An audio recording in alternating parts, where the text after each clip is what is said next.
cette capacité à être cringe très rapidement. Attention, petit quiz rapide, depuis combien de temps on n'a pas tourné une vidéo anecdote sur cette chaîne YouTube? C'était 1 an et demi, bravo. Pourquoi on n'a pas tourné une vidéo anecdote depuis longtemps? Parce que j'ai tout raconté sur cette chaîne YouTube, d'accord? Ça fait 10 ans. Carrément, j'ai raconté tellement de trucs, des fois je parle à des amis, je leur raconte un truc et ils m'arrêtent, ils me font attends, je t'arrête tout de suite. Tu l'as raconté dans une vidéo.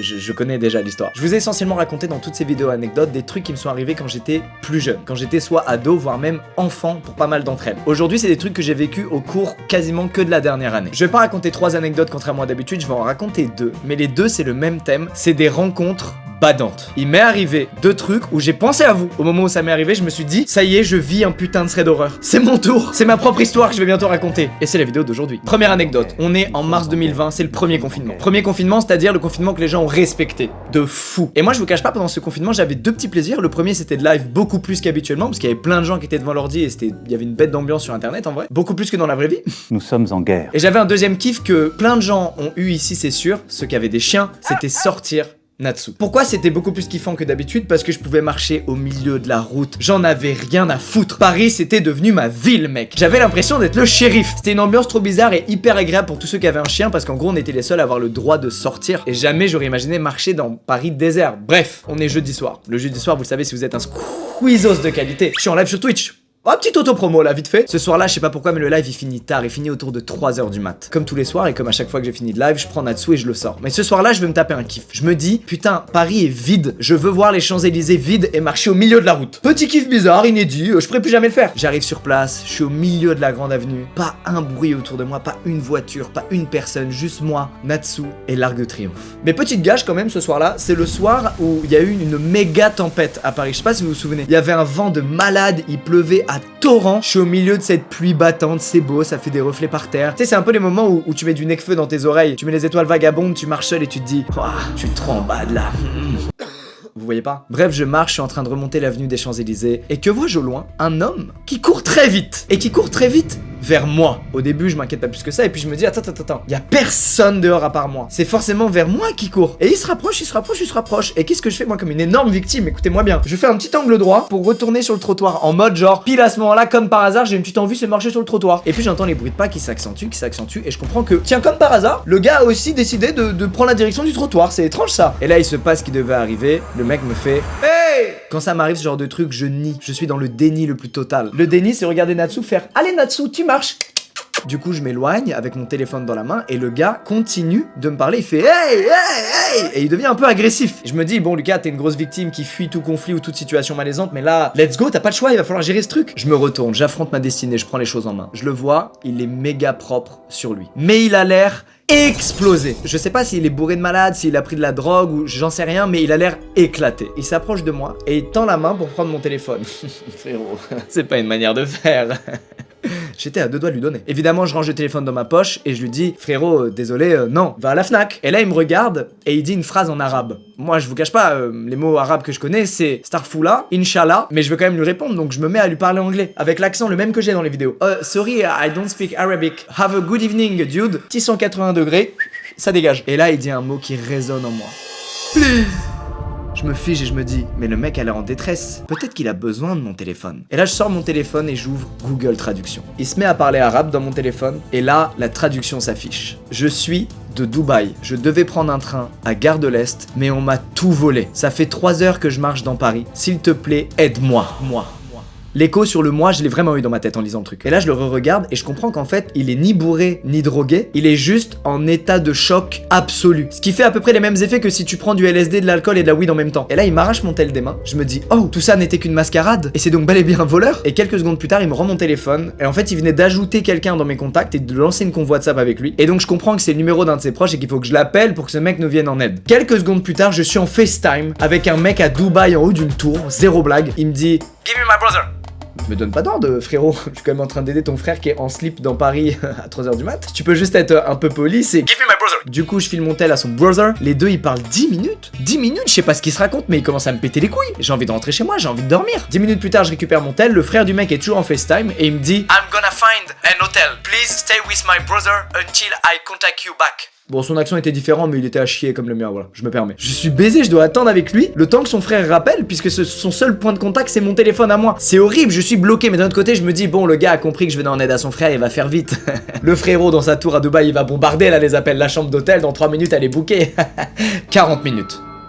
40 minutes à essayer de créer de la complicité avec un mec qui ne parle pas ma langue. Heureusement, il y avait Natsu. C'est-à-dire, on caressait chacun notre tour Natsu et c'est comme ça qu'on crée un lien entre nous. Pendant ces 40 minutes, évidemment, j'envoie plein de messages au frère du mec. Et il y a les 2 petits trucs là de WhatsApp qui montrent que le gars voit mes messages, mais que juste tu m'ignores. Et pendant ce temps où j'attends désespérément une réponse du frère du mec, et surtout une adresse pour que je le foute dans un Uber et qu'il aille à son hôtel et que je recroise plus jamais de ma vie, un nouveau personnage fait son apparition. Une meuf habillée tout en blanc arrive vers nous. Évidemment, moi je pense à la dame blanche, je suis pas bien, je me dis ok, c'est une malédiction. Là, je suis en train de me faire marabouter par des inconnus, je suis foutu. Cette meuf est donc pieds nus, en robe blanche, et en relevant un peu les yeux jusqu'à son visage, je vois qu'elle a des cheveux très longs noirs qui lui cachent un peu le visage. Donc ça me fait penser à The Grudge et The Ring, je suis pas très à l'aise. Et surtout, elle pisse le sang de la bouche. D'accord? Là, je me fais un film dans ma tête, je me dis ok, c'est un cartel. Le mec de Dubaï, c'est le chef. En fait, quand il parlait arabe, il leur demandait l'adresse précise où on est et il leur a ordonné de me maintenir à cet endroit précis le temps qu'il envoie un véhicule pour me kidnapper. Je vous jure, je me dis ça, je suis pas bien. Je me dis ça et je regarde Natsu en espérant qu'il me défende et Natsu, il se fait masser le crâne par le mec de Dubaï alors que je voudrais qu'il le morde, d'accord? Et quand la meuf arrive à notre niveau, elle tend sa main et elle dit une clope. Et quand elle dit clope, il y a du son un peu qui gicle. Et là, je vous cache pas, c'est la première fois de ma vie où j'ai regretté de fou de pas fumer. Je me suis dit, putain, si je lui donne pas sa clope, elle me plante. Et après 4 secondes de blanc, ressenti 4000 ans, dans un geste héroïque, mon frérot de Dubaï, il sort une cigarette. Cette charmante dame arrache la clope de la main du mec, littéralement, et elle repart tout doucement vers l'horizon. Je ne sais toujours pas qui est cette dame, je sais pas ce qui lui est arrivé. Gérer les deux, c'était trop dur, les gars, j'ai pas mon BAFA. Bref, j'ai à peine le temps de réaliser ce qui vient de se passer, je reçois un appel vidéo. Évidemment, qui est au bout du fil, le frère du gars, toujours dans sa tour à Dubaï. Et je décroche et il dit un truc très rapide, il dit ok, I book the hotel, I sent you the address on WhatsApp, call a Uber. Attends, je comprends pas bien là. Ça fait 1 heure, je m'occupe de son frère, et en plus de ça, le mec croit que je vais appeler un Uber. Je l'ai fait tout de suite. Un Uber Berlin en plus de ça. Je mets l'adresse de l'hôtel dans le Uber, je dis au frère c'est bon. Et là j'ai quand même eu un thank you. Mais merde, fais-moi un virement quoi. Comme c'est le confinement, le Uber il met genre 1000 ans à arriver. À ce moment-là il est genre 4h50 du mat, je n'en peux plus. La voiture arrive, elle s'arrête devant nous. La vitre du conducteur s'ouvre et le mec dit il est bourré ton pote là, je le prends pas moi, il va gerber dans ma caisse. Et là j'ai été très honnête avec ce chauffeur. Là le squeeze gentil victime il s'est volatilisé. Je regarde le chauffeur, je lui dis écoute-moi bien, ce mec là, il vient de Dubaï, il a plus de téléphone, plus d'argent, plus rien. Je viens de passer 2 heures avec son frère hôtel, qui était en haut d'une tour, dans l'opulence. Je t'ai appelé pour conduire ce mec dans son hôtel à mes frais, et toi tu ouvres la vitre et tu dis il est bourré ton pote, ne le prends pas, gneu. C'est la rare fois de ma vie où j'ai eu de l'autorité, sur qui que ce soit. Il me regarde et il dit ok, fais-le monter. Et là moi c'est générique de fin. Hop, fin du générique. Je réalise que le mec paumé m'a même pas dit merci ou quoi que ce soit, il est juste monté dans la voiture en s'en battant les couilles de moi. Et c'est à ce moment que je me suis dit putain, je suis vraiment une grosse victime. Pourquoi je vous ai raconté cette anecdote? Parce que c'est la seule fois où déjà j'ai croisé la dame blanche et où des mecs de Dubaï ont fait de moi leur esclave en 1 minute 20. Et j'ai presque aimé ça. Bref, nouvelle anecdote, celle-ci c'est la rencontre la plus flippante de ma vie. Carrément j'ai hésité à la raconter tellement c'est un truc que j'ai très mal vécu. Vraiment. C'était il y a 5 mois. Avec Luciole on venait de partir 2 semaines chez un pote pas en France. Vient le moment du retour et le vol retour c'est un vol relou à 6h du mat. C'est les vols relous parce que la veille c'est le dernier soir donc forcément tu vas traîner jusqu'à très tard et tu te dis je dors ou je dors pas. Bref nous on a fait le choix de dormir un cycle donc 1h30 de sommeil. On se lève, on est en ramasse, il fait nuit, je suis pas bien, on dit au revoir à notre pote et tout, on se casse. On arrive à l'aéroport, tout se passe bien, guichet, passeport, sécurité, un peu la flemme de retirer la ceinture, c'est pas grave, on le fait. Petit café, ah il est dégueulasse, mais quand même, j'en ai besoin, mais il est dégueulasse. Direction la porte d'embarquement, et là je me fais pas mal reconnaître parce que c'est un vol dans lequel il y avait pas mal de Français, bon bref, des gens sympas, c'est toujours marrant de se croiser à 6h du mat, explosé par la fatigue dans un aéroport, dans un autre pays. C'est des moments qu'on aime, c'est drôle. Bref, enfin on est appelé pour monter dans l'avion, enfin je vais pouvoir m'asseoir et dormir 2 heures dans la position la moins confortable de l'histoire de l'humanité. On rentre enfin dans l'avion avec Lorraine, on arrive à notre rangée, la 19, et il y a un mec qui est assis côté extérieur de ma rangée. Et donc on doit passer devant lui, ce moment un peu gênant, tu connais, pour atteindre nos places. Et ce mec, c'est le seul gars de tout l'avion qui n'a pas de masque. Mais c'est rien à côté de ce qui suit. J'arrive au niveau du mec. Au moment où j'ouvre la bouche pour lui dire de se lever, il me regarde dans les yeux et il me dit « Squeezie, tu le sais pas encore, mais t'es un homme mort. » Rien que quand je vous redis cette phrase, je suis pas bien les gars. Y a pas de rire hein, sur son visage, et même s'il y avait un rire, c'est juste pas drôle comme phrase. Et là j'ai pas le temps de comprendre ce qui vient de m'arriver, qu'il se lève et il se pousse pour que j'aille m'asseoir à côté de lui. Je vais passer 2 heures assis à côté d'un mec qui m'a regardé froidement en me disant « Squeezie, tu le sais pas encore mais t'es un homme mort. » On les adore les journées comme ça, let's go. Luciole elle me dit, il a dit ce que j'ai entendu là? Et là, retour de Squeezie la victime. Oui, mais c'est une blague et tout. Grosse ambiance dans cet avion, ça fait des blagues et tout à 6h du mat. Et je regarde le mec, lui il est comme ça. Lorraine elle s'assoit au fond côté hublot, moi je m'assois au milieu et lui s'assoit côté rangé. On est tous les trois côte à côte, il a toujours pas dit un mot de plus depuis cette phrase, d'accord? Juste cette phrase. Et là je deviens complètement méfiant, parano, j'ai vraiment un très mauvais feeling et je me dis une phrase, il va faire exploser l'avion. C'est pour ça qu'il a dit que j'étais un homme mort et que je le savais pas encore, il va faire exploser l'avion. Et Lorraine, elle qui est la personne la plus chill du monde, elle est là, posée, elle sort une feuille, elle commence à dessiner, elle en a rien à foutre. Dites-vous, j'étais tellement en panique, c'est pas une blague, j'ai fait un truc horrible pour un proche, mais j'ai envoyé un message à un proche, dans lequel je lui dis, il y a un mec qui vient de me dire que je suis un homme mort et que je le sais pas encore. Sa tenue, c'est ça, il ressemble à ça, il a tel âge, si jamais quelque chose m'arrive, bah voilà, c'était lui. Le pire message à recevoir, c'est celui-là. Et donc, du coin de l'œil, je me mets à le regarder. Et là, ce que je vois, ça me plaît pas du tout. Le gars, il est assis comme ça. Il a le signe du stress du pied qui fait ça. Il se touche un peu les mains, il se gratte la jambe comme ça. Il jette des coups d'œil dans le couloir comme ça. Ensuite, il regarde l'heure. Ensuite, il regarde son sac. Et il fait ça. Encore et encore. J'ai trop peur de découvrir ce qu'il y a dans son sac. Et j'ai trop peur qu'il fasse. Vraiment qu'il me tue, quoi. Putain, c'est pas normal de dire une phrase comme ça dans un avion. Un mec que tu connais pas, c'est pas normal. L'avion décolle et une fois qu'on est en l'air, il se baisse vers son sac et il le dézippe. Il sort un truc de son sac. Un bouquin de philo. Wow.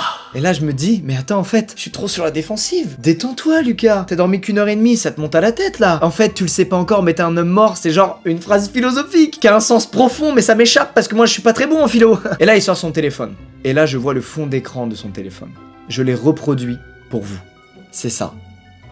Ça c'est son fond d'écran. De tous les fonds d'écran qui existent, lui il a mis celui-là. Et là, gros soulagement, il commence à me parler. Je vais pouvoir creuser, essayer de comprendre qui est ce mec, qu'est-ce qu'il veut, pourquoi il a un œil de merde en fond d'écran. Mais, je vous spoil, j'ai pas osé lui demander pourquoi il m'avait dit cette phrase. J'ai préféré croire que ce moment n'était jamais arrivé, n'existait pas. Et c'est là que j'ai eu la discussion la plus chelou de toute ma putain de vie. Selon lui, il était en croisière depuis 2 semaines. Et donc les croisières, le bateau s'arrête dans plusieurs villes, etc. Les gens descendent, ils font une activité, puis tout le monde remonte sur le bateau. Un jour, l'activité c'était casino. Lui, il est sorti du casino pour aller retirer de l'argent. Sauf qu'il a un peu tardé et quand il est revenu au bateau, on lui a dit bah non, vous êtes sorti du groupe, vous pouvez plus monter dans le bateau. Et le bateau est parti sans lui et il s'est retrouvé baisé. Et c'est pour ça qu'il était dans ce vol. Évidemment, moi pendant qu'on discute, il parle et mes réponses c'est essentiellement des ah, mais non. Ouais, grave. Et puis d'un coup, il rentre dans des sujets un peu plus deep et il dit une phrase qui me fait un peu mal. Il dit non mais tuer quelqu'un, si c'est pour une bonne raison, c'est pas grave. Évidemment, je suis révolté par ce qu'il vient de dire et je veux lui faire comprendre que non, tuer c'est pas ok si t'as une bonne raison, pas du tout. Donc je me tourne vers lui et je lui dis ah ouais, c'est vrai. Le retour de Squeezie la victime, let's go. Et là les gars, il me raconte des trucs dingues. Il me dit par exemple qu'il est allé voir une escorte, sauf que je cite, il a pas réussi à bander à cause du préservatif et ça a traumatisé ses couilles. C'est ce qu'il a dit, mot pour mot. Et là, il me regarde d'un air très sérieux, je m'apprête à ce qu'il me dise t'as bien compris que t'étais un homme mort et que tu le savais pas encore. Mais à la place, il me dit il faut que je rappelle à mes couilles qui elles sont vraiment. Wow. Ok mec, bah vas-y, rappelle-le leur, y a aucun problème. Mais fais juste pas péter l'avion, y a pas de souci, vas-y mon frérot. Les gars, cette discussion sur ses couilles, elle a duré 3 minutes. Le vol, il durait 2h50. Avez-vous une idée du nombre de choses que j'ai pu entendre pendant ce vol? Petit best-of. Qualitativement, toutes les quantités sont pareilles. Quand c'est l'automne, tu as une sensation qui s'appelle l'automne. Là, on est au niveau 1 de la réflexion. Le but, c'est d'être immortel. Ça existe pas, les dinosaures. Oh, quand je dis boss, j'utilise un mot anglais, c'est la honte. Tout ce qui est important est contrôlable. Je me souviens de ma naissance. La médecine est inutile. Je n'ai plus d'émotions. Si j'arrive à débloquer toutes mes capacités, je n'irai plus jamais dans un aéroport. Messieurs, nous commençons notre descente vers Paris-Charles de Gaulle. Oh oui, oui merci. Pendant tout le vol, les gars, j'ai écouté, j'ai répondu, j'ai participé au débat de vie et de société de ce gars, juste parce que j'avais peur qu'il fasse exploser l'avion. C'est bon. Bref, surprise, je suis là, l'avion n'a pas explosé. Ouais. En fait, le mec était parfaitement inoffensif, mais juste, il était trop bizarre. Et surtout, je saurais jamais pourquoi, quand je suis arrivé à côté de lui, il m'a regardé dans les yeux et il m'a dit Squeezie, tu le sais pas encore, mais t'es un homme mort avec l'air le plus sérieux qui soit. Le même air que quand un mec demande à une meuf de l'épouser, quoi. C'est un moment sérieux de fou, quoi. C'est horrible. Bref, à toi, cher inconnu de l'avion, j'espère que nos chemins ne se croiseront plus jamais. Et ben écoutez, j'espère que cette vidéo anecdote vous a plu. Ça faisait 1 an et demi qu'on en avait pas fait. Je sais pas si j'ai envie de me souhaiter de revivre des trucs chelous pour pouvoir en faire une vidéo. Non, je préfère pas revivre ces trucs-là. On fera des vidéos sur autre chose, mais surtout celle de l'avion, là, ça m'a vraiment, les gars, je vous jure, j'étais pas bien, quoi. Ça a vraiment eu un impact sur moi. Bref, j'espère que ça vous a plu, j'espère que j'ai bien raconté ça. On se retrouve bientôt dans une prochaine vidéo. Je vous souhaite de pas avoir de rencontres étranges. Passez une très bonne journée, soirée, matinée, nuit, peu importe. Il était osé celui-là.